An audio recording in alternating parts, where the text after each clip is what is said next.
네, 안녕하세요. 로열러더로로 쌤입니다. 자, 2021년 4월 27일 화요일 시황방송 시작하도록 하겠습니다. 자, 오늘 칼럼이 기고됩니다라고 말씀드렸는데 경제 분야다 보니까 검수의 시간이 좀 더 걸리는 것 같아요. 그래서 하루 지연된 만큼 좀 더 알찬 내용으로 여러분들 찾아뵐 수 있을 것 같습니다. 바로 본론으로 넘어가서 다우지수 오늘 휴식을 취했습니다. 테슬라 실적 발표를 기다리고 있습니다라고 말씀을 드렸는데 실적은 잘 나왔습니다. 어닝 서프라이즈로 해서 잘 나왔는데 좀 얘기 나온 게 비트코인 고점에서 3천억을 팔았다 이러면서 언론 일론 머스크가 배신을 했다 이렇게 얘기하는데 항상 말씀드리면 코인은 아직까지는 암호 화폐, 가상 화폐라고 하는데 화폐의 가치가 저렇게 들쑥날쑥하지는 않죠. 여러분들이 예를 들면은 1,000원의 가치가 오늘 사과 하나를 살 수 있는 정도의 가격이었는데 사과 하나가 가치가 고정돼 있다고 할 때 사과 하나를 살 수 있었는데 다음 주에 사과 한 박스를 살 수 있다라고 하면 이거는 말이 안 되는 것이죠. 가상화폐가 이렇게 너무 들쑥날쑥하면 화폐로서의 가치는 아직까지는 안정성의 가치가 없다라는 거예요. 교환해야 할 수 있겠지만 화폐로서의 안정성의 가치는 아직 인정받을 수 없다. 그렇기 때문에 투기, 매매 수단으로 그냥 작용했을 뿐이다라고 보시면 돼요. 이제 욕먹는 거는 본인이 이제 긍정적인 언행으로 해서 끌어올렸다가 매도했다라는 부분에 대해서 얘기가 나올 수는 있는데 그게 테슬라 주가에 지대한 영향을 끼칠 거라고 생각하지는 않습니다. 그래서 월가 예상치는 이제 주당 순이익이 79센트였는데 이번에 발표된 걸 보니까 93센트로 예상치를 웃돌아 가볍게 이렇게 넘어왔습니다. 그래서 역대 최고치 갱신하면서 꾸준하게 이제 흑자 기업이다라는 거. 테슬라 여러분들이 보시면 알겠지만 원래 적자 행진을 펼치다가 흑자가 된 지 얼마 안 됐습니다. 그래서 이제는 흑자 행진을 연속적으로 기록하는 기업이다라는 것을 이제 다시 한번 검증했다라고 보시면 될 것 같습니다. 그래서 다우지수 이제 영향력으로 해서 이제 조금 좋을 수 있겠고 테슬라나 이런 빅테크주들이 이번 주에 빅테크주들 말고도 이제 많이들 이제 주요 기업들이 실적 발표를 하는데 테슬라 같은 경우는 이제 나스닥 쪽에 좀 영향을 미치면서 이제 좀 더 긍정적인 모습을 보일 수는 있겠죠. 그래서 14,000포인트 종가 기준으로는 이제 사상 최고치를 찍었는데 여기서 오늘은 한 차례 위쪽으로 더 올라가려는 모습을 보일 수 있겠다라고 보시면 될 것 같아요. 유지되는지는 이제 봐야 되겠지만 위쪽으로 올라가려는 모습 정도는 살짝이라도 보이지 않을까 싶습니다. 위쪽으로 상승이 나와서 유지가 된다라고 하면 나스닥은 이제 14,000포인트를 완벽하게 돌파해서 제압했구나. 이렇게 어설프게 돌파하면은 조정받으면 어떻게 된다? 다시 재차 이탈한다고 말씀드렸어요.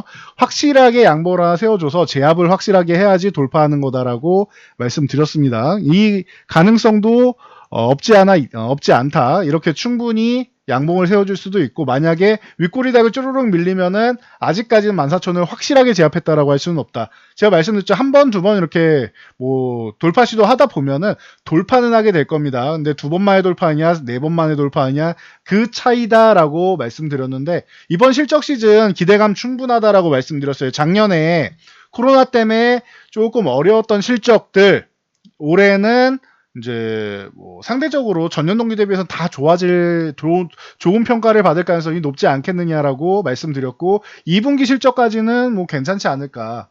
작년에 2분기 실적 아주 박살 났었죠 다들. 그러니까 여러분들이 그 정도 생각하시면은 컨센서스를 너무 높게 잡지 않는 이상 이제 충족시킬 가능성이 높지 않냐라고 보고 있습니다. 그래서 참고하시면 될 것 같아요. 자, 우리 증시 보시면은 우리 증시는 이제 3200포인트 제가 요걸 말씀드리고 여기 살짝 넘어간 것 같은데 지금 구간에서 조정을 살짝 받으면 다시 3200 아래로 내려오죠. 그래서 완벽하게 제압했다라고 볼 수 없어요. 이렇게 양복을 하나 세워줘야 확실하게 제압하는 거다라고 말씀드린 겁니다. 그래서 저희 쪽에 문의하시는 분들 중 이렇게 확실하게 제압을 못하니까 이거 고점 아닌가 하면서 가입식으로 갈팡질팡 하시는 분들이 계십니다. 다시 한번 명확하게 정리해 드릴게요. 저희가 올해 3월 같은 경우는 저점 매수를 원하시는 분들, 매수를 해서 좀 기다리면 좋겠다, 기다려도 된다 하시는 분들은 이 3월에 기회가 있다라고 말씀을 드렸죠. 그래서 첫 번째, 두 번째 기회, 이중바닥 다 설명드린 대로 그대로 움직였습니다. 그리고 나서 올라오고 있다 지수는.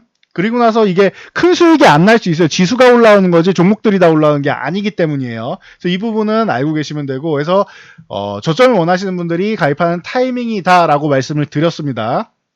그리고 4월, 이번 달에 말씀드렸죠. 4월 같은 경우에는 가장 속도감 있게 수익률을 좀 끌어올릴 수 있는 가입 타이밍이다. 해서 이제 말씀을 드렸습니다. 그래서 이거 언제까지 갈 겁니까? 뭐 여름까지는 가지 않을까. 그리고 여름에서 가을 사이 정도는 가능성이 있지 않을까라고 보고 있어요. 그 후에도 가격 조정이 이렇게 받는다라는 보장은 없어요. 그 후에도 이렇게 횡보하면서 추가적으로 이제 종목별로 쉬어가는 종목들, 그리고 일부 종목들은 또 이제 수익률을 끌어올릴 수 있는 종목들이 순환매가 돌 가능성도 충분합니다. 그래서 그때까지는 좀 충분히 여러분들이 수익률을 올릴 수 있지 않을까라고 계속 말씀을 드린 겁니다. 그 가을 이후에는 예측하기보다는 그때 가서 확인하면서 한 여름쯤 돼서 다시 한번 말씀드리는 게 맞는 것 같습니다.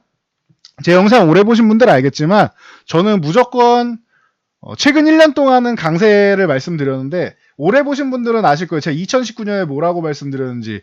자, 4월 하순부터 8월까지 기대감 없다라고 말씀드렸어요. 그때가 어떤 구간이냐? 이때였습니다. 이때. 왜냐? 이때 무슨 일이 있었느냐? 기억하시는 분도 있을 거예요. 미중 무역전쟁.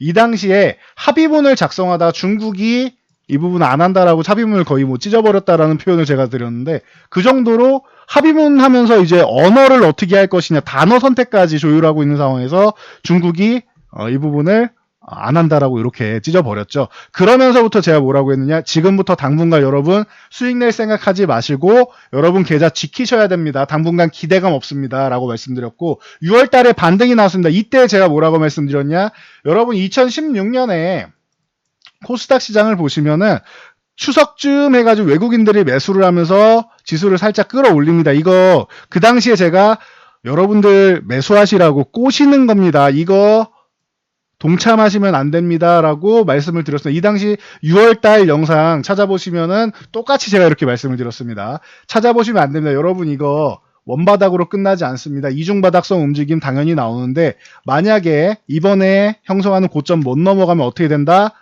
이중바닥을 형성하면서 저점 다시 이탈하면서 공포구간 한번 만든다. 이 공포구간 한번 나왔죠. 1900까지 이탈했고 1950포인트가 회복되면은 그때부터가 좋아집니다라고 말씀드렸고, 제가 9월달에 요 8월 중순 그리고 9월달 요때 두 번 말씀드렸어요.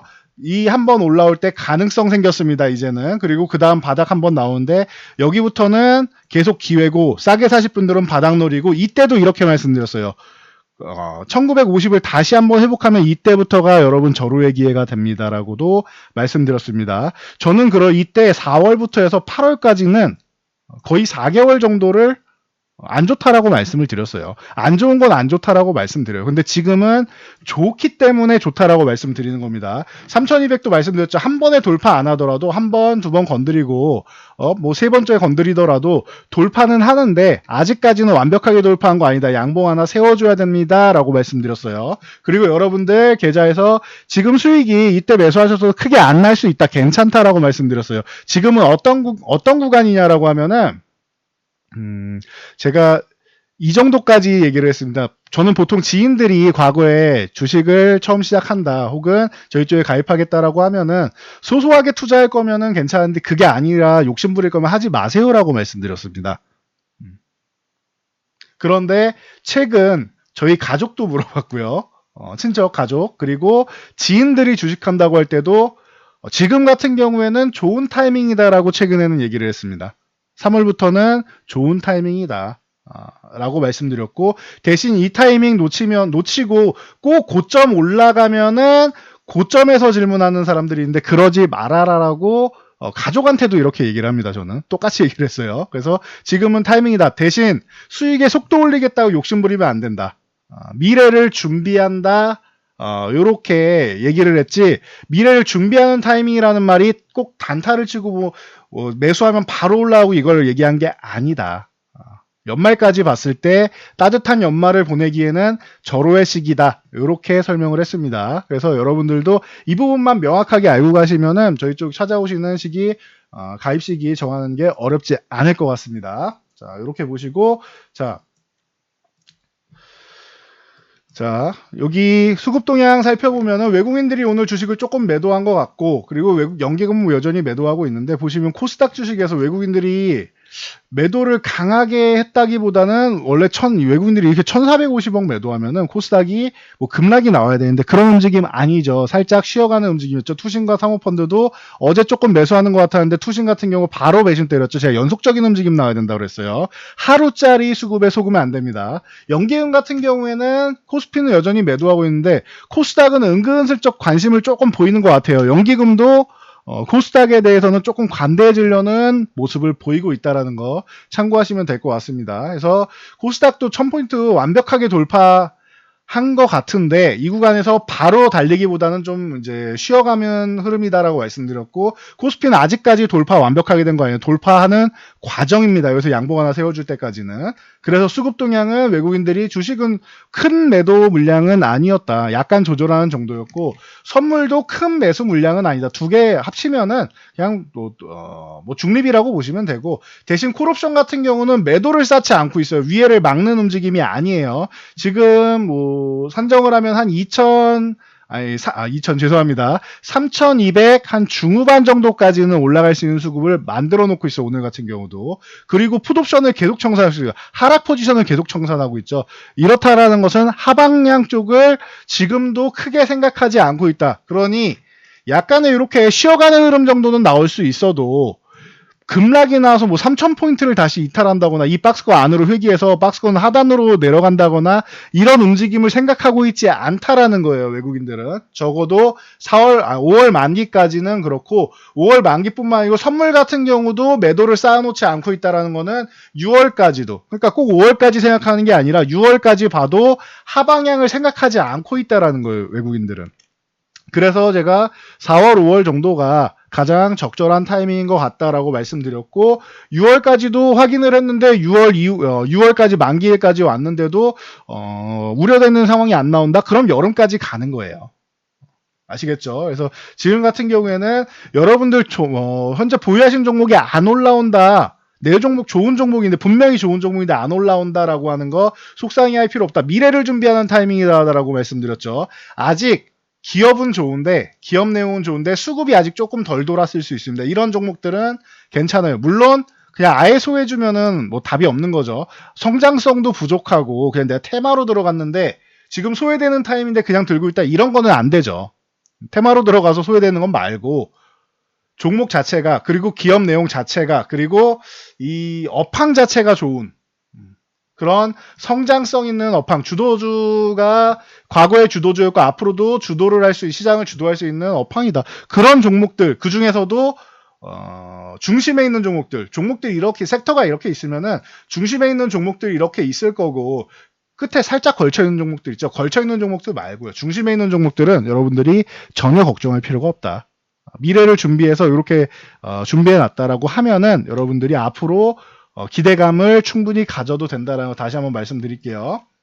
그래서 코스피는 이렇게 횡보하면서 쉬어가고 있고 코스닥이 오늘 조금 밀리는 것 같았는데 이것도 최근에 말씀드렸죠. 이렇게 밀려서 요 정도까지 980만 이탈 안 하면 돼요. 1000포인트 살짝 이탈하던 21선 조정이 나와도 상관이 없는데 지금도 오늘 살짝 밀렸지만 보면은 그냥 횡보하는 움직임이죠. 그래서 뭐 우려감을 크게 가질 것까지는 아니다. 대신 최근에 이렇게 상승 후에 횡보, 상승 그리고 가파르게 올라왔기 때문에 이격을 좁히면서 쉬는 구간은 필요하다. 그리고 다시 말씀드려 이렇게 살짝 더 내려온다고 해도 이상할 거 전혀 없는 시장입니다. 코스닥은 지금 800포인트 때부터 시작해서 1000포인트 위까지 올라왔기 때문에 휴식을 잠깐 취해도 괜찮다. 근데 이렇게 횡보하면서 휴식하면은 강한 거다. 그리고 가격 조정이 살짝 나와도 여러분들이 이 시장에 대해서 뭐 의심할 필요는 없다라고 보시면 됩니다. 그래서 지수는 이 정도로 간단히 설명드리면 될 것 같고 삼성전자 조금 지루해 보이지만 뭐 최근에 NXP 인수 뭐 3년 안에 뭐 얘기 나오면서 조금 이제 속도감을 올릴 수도 있지 않겠느냐. 미국이랑 얘기를 잘하면은 그쪽에서 미국에서 좀 도와줘야 되는데 그냥은 차량 만두제 업체 중에서 NXP를 인수하기에는 사실 쉽지는 않아요. 2위 업체인데 과거부터 계속 원했던 업체예요. 삼성전자 입장에서는. 파운드리 쪽은 본인들이 투자를 해가지고 끌어올리겠다라고 했고, 이런 뭐 자동차 이런 쪽 자동차 차량용 반도체 쪽 같은 경우는 이제 인수하는 개념으로 해서 항상 얘기를 했고, NXP가 매물에 이제 대상에 올라와 있는데 항상 1순위였는데 이게 다른 빅테크주 기업들이 반대를 하면은 인수를 못한다 말씀드렸죠. 엔비디아가 ARM 인수할 때도 마찬가지였죠. 그러니까 그렇게 주변에서 이제 호응을 얻으려면은 미국 쪽하고 이제 서로 이제 대화를 좀 잘해서 좀 호의적으로 이제 보유 우호 지분을 만든다라고 보시면 돼요. 그렇게 해서 만들어서 이제 NXP를 인수하는 개념 쪽으로. 그래서 최근에 솔솔 나오는 게 뭐 이재용 삼성 이제 경영권 승계자죠. 이제 조기 사면 같은 경우가 얘기 나오고 있는데 8.15대 가능성이 있지 않겠느냐라고 기존에 말씀드렸는데 뭐 얘기는 나오고는 있습니다. 근데 그 부분에 대해서는 뭐 제가 말씀드릴 건 아닌 것 같고요. 일단은 기대감이 솔솔 나오고 있다라는 거. 그리고 실적은 잘 나왔으니까 조금 지루해도 이렇게 뭐 기존 박스권으로 회귀했다라는 거, 이 8만 원 구간을 이탈해서 아래쪽으로 내려가지 않았다는 것만 해도 삼성전자는 나쁘지 않다라고 보시면 될 것 같습니다. 그래서 자, 지금은 좀 총수가 좀 필요한 시점은 맞는데 일단은 그 부분은 지켜볼게요. 제가 말씀드릴 부분은 아니다라고 했으니까. 자, 오늘 같은 경우 제가 최근에는 이제 기존에 말씀드렸던 종목들 사이에서 그냥 보시면 됩니다라고 말씀드려서 짧게 보시는 분들은, 그래서 뭐 2분기까지는 제가 철강주 좋을 거다라고 누누이 말씀드렸죠. 2분기까지는 좋을 거고 호실적 나오고, 포스코, 뭐 현대제철, 동국제강 요게 3대장이라고 말씀드렸어요. 현대제철, 동국제강 뭐 다들 이렇게 뭐 고점 돌파해서 위쪽에 좋은 모습 나왔는데, 보시면은 동국제강 같은 거 잘 보시면 이격이 많이 벌어졌죠. 이런 건 이제 좀 정리할 때가 왔다라고 저는 봅니다. 그리고 윗꼬리까지 달고 이격도 많이 벌어졌고, 이런 거는 좀 정리해서 좀 쉬었다가 추후에 충분히 휴식을 취하면은 그때 다시 보는 게 낫지 않을까, 이렇게 다시 한번 제안 드리고요. 2분기까지는 봐도 되는데 계속 끌고 가는 것보다는 조금 휴식을 취할 때 다시 보는 게 맞지 않느냐, 이런 의견이에요. 그리고 뭐 화학주도 계속 말씀을 드렸죠. 뭐 효성그룹주 계속 말씀드렸었고, 대형주로는 롯데케미칼, 대한유화를 항상 기본으로 보는데, 롯데케미칼이 요 29만원 살짝 이탈했다가 회복 보이면서 여긴 저점이야라고 확인시켜줬다라고 말씀드렸어요. 그리고 나서 다시 한번 이제 30만원 회복하는 모습인데, 뭐 요 종목도 한 33만원까지는 받는 가능성이 있고, 여기 33만원 돌파하면은 그 다음에 또 이제 36만원 이렇게 단계별로 보시면 됩니다. 대한유화 같은 경우도 마찬가지고요. 대한유화 같은 경우도 이제 요 구간에서 뭐 살짝 이탈했다가 30만원 이렇게 흔들기 정도는 나왔죠. 그리고 나서 위쪽으로 다시 한번 올라오면서 지금 전고점 부근에 얼마 남지 않은 상황입니다. 한 10%만 올라가면 되죠. 그래서 이제 대한유화 같은 경우도 움직이기 시작을 했고, 그리고 금호석유나 이소학 같은 경우는 조금 미리 올라왔습니다. 그래서 오늘 신 거예요. 미리 올라와서 고점을 이미 두들기고 있기 때문에 28만원 두들기고 있죠. 그래서 쉬었다가 넘어갈 거냐 바로 넘어갈 거냐 차이고, 얘네는 미리 올랐기 때문에 오늘 조금 휴식을 취한 거다라고 생각하시면 돼요. 금호석유도 그렇고 이소학 같은 경우도 많이 말씀드렸죠.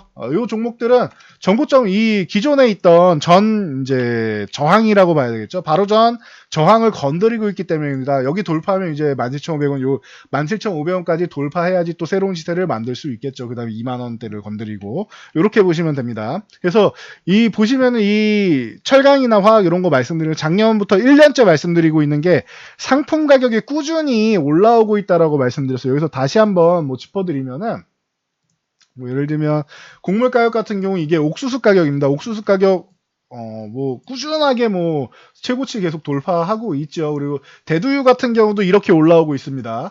그리고 이제 귀리 같은 경우도 올라오고 있고, 대두 같은 경우도, 그리고 이제 밀 같은 경우도 마찬가지입니다. 이렇게 잘 올라오고 있다라는 거 참고하시면 될 것 같아요. 이건 밀이에요. 밀 같은 경우도 올라오고 있다 해서 이렇게 말씀을 드렸고, 이제 원자재 같은 경우도 이제 뭐 귀금속 쪽으로 먼저 보면은 뭐 팔라듐이라던가 뭐 이런 동이라던가 이런 쪽, 팔라듐 같은 경우도 계속 좋은 모습, 동 같은 경우도 좋은 모습, 그리고 원자재에서도 구리는 뭐 워낙 많이 말씀드렸으니까 올라가고 있고, 그리고 이제 뭐 커피라던가 이런 쪽까지 꾸준히 이제 좋은 모습을 보이고 있다라는 거, 여러분들이 뭐 참고하시면 될 것 같아요. 보시면 이렇게 뭐 커피 같은 경우도 이제 다시 한번 또 올라오고 있죠. 그래서 관련주들 이렇게 관심 가져보면 된다. 그래서 제가 항상 뭐 우선적으로 말씀드리는 게 이렇게 올라오면은 여러분들 동 같은 경우에 풍산 보시면 됩니다. 풍산은 항상 꾸준합니다라고 말씀을 드렸죠. 작년부터 이것도 한 1년 정도 말씀드린 것 같은데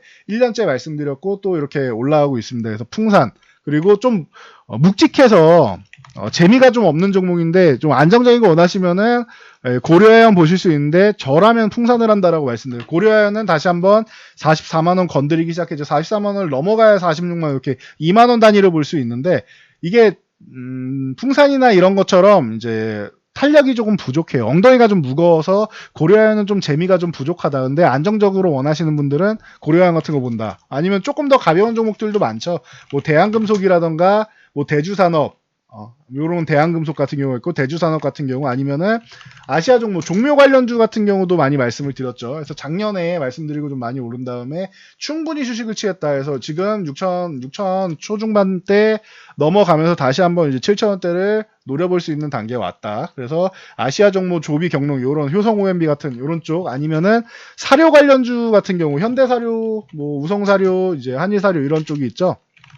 그래서 이런 사료 관련주들 같은 경우도 이렇게 긍정적인 모습 보이면서 요것도 이제 17,000원, 18,000원 요 구간 넘어가면은 이제 좋은 모습 보일 수 있다. 과거부터 18,000원만 가면은 항상 이렇게 저항을 많이 받아왔다. 이런 식으로 보시면 되고, 뭐 이건산업이나 성창기업지주 같은 경우도 같이 보면 된다라고 말씀을 드렸습니다. 그래서 이렇게 국제 곡물, 뭐 원자재 이런 분들이 좋으면 물동량이 늘어나면서 BDI 지수가 좋아진다라고 말씀드리면서 제가 HMM이랑 이제 대한해운이 컨테이너 지수 올라올 때 여러분 BDI 지수도 보셔야 돼요라고 말씀드렸죠. 그래서 페노션을 봐야 되는 이유를 그 작년부터 이제 설명을 드린 거예요. 그래서 페노션이 이제 7,000원을 넘어와 있는 상황이다. 이게 다 연관이 되는 겁니다. 경제라는 게 여러분들이 공부하시면은 하나만 보는 게 아니고 여기서 파생이 되는 거예요. 이렇게 여기가 좋으면은 여기가 그 다음에 좋아지고 그 다음에 좋아지고 여러분들이 택배 많이 시키면은 뭐 이제 해외 배송도 있고 하니까 이제 컨테이너 지수 이 바다로 오는 것들 많이 운송을 할 것이고 이제 뭐 항공 쪽으로 오는 것도 대한항공 같은 경우는 물류 쪽으로 해서 여객을 운반 못하는 대신 이제 여행객이 없는 대신 화물 쪽을 실어서 운반한다라고 말씀드렸죠. 이런 식으로 여러분들이 조금 넓게 그리고 연계 과정으로 사슬처럼 엮어가지고 이제 보시면은 조금 더 보는 시야가 넓어지고. 이제 종목들을 찾아내기가 좀 더 원활하다라는 거 참고하시면 될 것 같아요. 이런 식으로 보는 겁니다. 그래서 이런 맥락에서 보면 건설 관련주 정책 모멘텀으로 보면 된다라고 말씀드렸죠. 보궐선거가 있을 거고 국토부 장관 선임이 있을 거고 정권 마지막 지금 이제 막바지잖아요. 이제 1년도 안 남았죠. 총 선거가 내년 3월 9일이 대통령 선거니까 앞두고 총리나 뭐 장관이나 교체하면서 이제 이력서에 한 줄 넣어준단 말이에요. 전 장관, 전 총리 이런 거 넣어준단 말이에요. 그래서 이제 이런 이제 교체 시기가 됐는데 그러면서 이제 정책적으로 건설주들 GS건설이 대장이다라고 뭐 누누이 말씀드렸고 그 뒤에 대우건설, 현대건설 보시면 된다라고 했는데 이렇게 건설주 볼 때 같이 봐야 되는 거 건자재주 보시면 됩니다라고 말씀드렸죠. 시멘트, 레미콘 이런 쪽 성신양회나 유진기업 같은 경우 이렇게 연결해서 보면 됩니다라고 말씀드렸죠. 그래서 성신양회 같은 경우를 저는 뭐 굉장히 좋아하는 쌍용양회가 뭐 더 크지만 성신양회를 더 좋아한다라고 말씀드렸죠. 탄력도에서 그래서 말씀드렸고 아니면 차라리 묵직하게 볼 거라고 하면 유진기업 같은 경우가 좀 이제 탄탄하고 이제 꾸준하지 않겠느냐. 성신양회는 좀 이제 약간의 이제 급등락이 펼쳐지니까 어지러울 수 있으니까 유진기업 같은 경우가 조금 더 이제 추세적으로 이제 꾸준함이 있을 것이다라고 말씀드렸죠. 그래서 유진기업 같은 경우가 있고 그리고 그 외에도 뭐 이제 한목엑스폼이라던가 아니면은 이런 기계 관련주 같은 경우도 보시라고 말씀드렸죠. 그래서 두산바켓이나 저 같은 경우는 진성TC 좋아한다고 말씀드렸어요. 현대건설기계가 당연히 뭐 대장으로서 뭐 자리 잡고 있고 두산인프라코어가 있고 하지만 저는 이제 해외 쪽하고 이제 연관이 돼 있는 두산바켓을 좋아하고 그리고 조금 작은 종목으로 진성TC를 좋아합니다라고 누누이 말씀드렸죠. 차라리 전 이 두 종목이 좋습니다. 건설 장비 쪽으로는 이렇게 말씀드린 거 기억나실 거예요. 이렇게 해서 건설 쪽에서 시작해서 건설주만 보는 게 아니라 시멘트, 레미콘 그리고 이렇게 기계 관련주 본 다음에 건설 쪽 하면 또 뭐가 나온다? 폐기물 나온다. 폐기물 나오면서 뭐 인선 ENT라던가 YN텍, 코엔텍, 뭐 KGTS 이런 쪽 보시면 됩니다라고 누누이 말씀드리고 있죠. 이렇게 보시는 거예요, 여러분들. 그리고 또 뭐예요? 인선 ENT처럼 이렇게 오늘 안 오른 종목들, 휴식 취한 종목들, 뭐 페인트주, 노르페인트라도 이런 종목들 누누이 말씀드렸죠. 여러분들이 이렇게 휴식을 취하는 종목들 중에서 잘 보면 이제 보석들이 굴러다닌다라는 거 참고하시면 될 것 같습니다. 그래서 지금은 다시 말씀드리지만 미래를 준비하는 타이밍이고 대신 정말 좋은 종목인데 수급적으로 지금 기관들이 조금 매도 나와가지고 아직까지 좀 쉬고 있는 종목들이 있다. 너무 걱정하실 필요 없습니다. 다시 말씀드리지만 기업이 성장하는 과정에 있다. 이게 중요해요. 첫 번째, 성장하는 과정에 있다. 이거 중요하고요. 두 번째, 실적이 작년에 조금 안 좋았어도 올해는 개선이 된다. 그러니까 2020년에 코로나 때문에 조금 어려웠다. 근데 2021년 1분기에는 작년보다는 좀 더 좋아질 거고 1분기보다 2분기가 좀 더 좋아질 거고 그럼 통틀면 상반기죠. 상반기보다는 하반기가 좋아질 거다. 이런 종목들은 괜찮아요, 여러분. 이렇게 해서 하반기가 좋아지는 종목들은 내년까지 좋습니다. 그러니까 이런 종목들은 걱정할 필요가 없단 말이에요. 지금 조금 눌려 있어도 살아나는 기업들이에요, 이런 종목들이.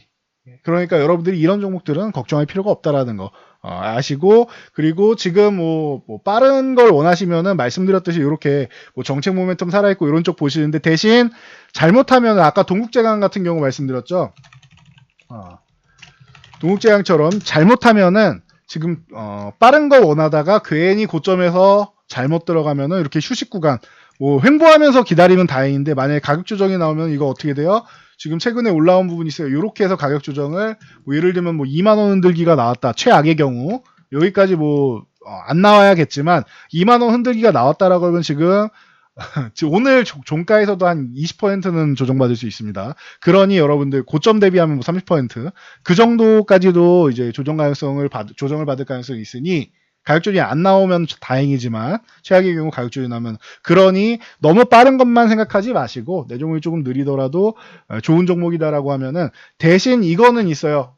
한 종목에 집중 투자했다. 그런 거는 저는 선호하지 않습니다. 여러분들이 주도 섹터 쪽으로 해서 좀 분산을 해서 이렇게 뭐 적어도 3-4종목 웬만하면 한 5종목 정도 가는 게 저는 제일 좋다라고 항상 말씀을 드리죠. 그래서 저희 회원분들도 보통 5종목 전후로 운영을 해드리는데 이 정도로 분산을 하시면 돼요. 그리고 분산 투자하실 때 명심하실 점. 자, 반도체 종목 예를 들면은 삼성전자, 뭐 SK하이닉스, DB하이텍 나는 3종목 분산했어. 이거 아니라고 했어요. 다 같은 거예요. 이거는 이게 아니고 뭐 삼성전자 그 다음에는 이쪽에서 제외해서 뭐 배터리 쪽으로 해서 뭐 SK이노베이션 그리고 나서 뭐 삼성바이오로직스 뭐 바이오 쪽 하나 뭐 이런 식으로 분산을 하려면 아예 다른 쪽으로 해야죠. 뭐 롯데케미칼 그리고 GS건설 이런 식으로 아예 다른 섹터 쪽으로 가는 게 분산 투자다. 라고 보시면 돼요. 이제 뭐 나누는 방법은 여러 가지가 있으니까 좀 디테일한 부분은 이제 뭐 나중에 뭐 기회가 되면 설명드리는 걸로 하고 요렇게 여러분들 한두 종목으로 너무 집중하시면은 소외될 수 있다라는 거 참고하시고 5종목이면 혹시 한 종목 혹은 2종목만 이렇게 쭉 올라가도 내 계좌는 계속 플러스가 돼요. 여러분들. 꾸준히 아주 큰 수익이 아니더라도 조금씩 플러스가 된단 말이에요. 그리고 나서 그 중에 쉬고 있던 놈이 다시 이렇게 올라오면은 또 플러스가 되는 거예요. 쉬고 있던 놈이 올라왔으니까 이거 마이너스 같았는데 결국에는 올라왔네, 마이너스가 줄었네, 플러스 전환됐네 이러면은 이게 다 수익이 되는 거예요. 그 사이에 먼저 올라온 놈들은 교체를 해서 다른 종목을 매매하고 있을 거 아닙니까? 아니면은 그 종목을 꾸준히 끌고 가서 투자를 하고 있거나. 그러니까 여러분들이 다시 말씀드리지만 분산 투자하시고 좋은 타이밍에서 좋은 종목 들고 있어야 된다라는 거. 지금은 가족이나 지인들이 주식한다고 해도 좋은 타이밍이다라고 말씀을 드릴 수 있고 올해 연말까지 해서 분명히 따뜻한 연말 보낼 수 있는 시기다라는 거, 자신감을 가질 시기다라는 거 다시 말씀드리고 저는 물러가도록 하겠습니다. 자, 영상이 도움되셨다면 좋아요와 댓글, 알람 설정 해주시고요. 그리고 영상 잘 참고해서 모두 안전 투자하시기 바랍니다.